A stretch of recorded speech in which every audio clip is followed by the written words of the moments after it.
जल्दी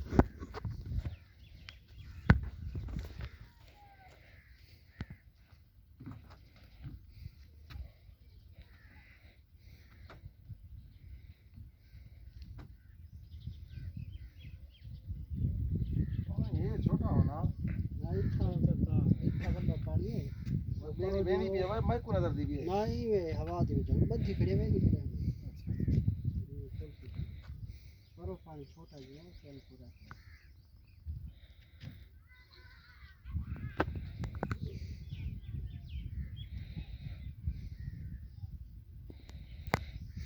ये पत्ता बड़े ना तो बेड़ा वड्या हो जान मतलब सामान बहुत बहुत जाओगे ये अपने काम वास्ते सब्जी आंदी कोई पेशाब जो निजाम है वो दाना अपने काम के लिए सवेरे नाल वे दिन बुलाई है बाहर है का जवाब वाला मैं लाना पे क्यों यही परेशानी बैठा है मैं को चक्कर में बैठा अच्छा मान के आओ बोलो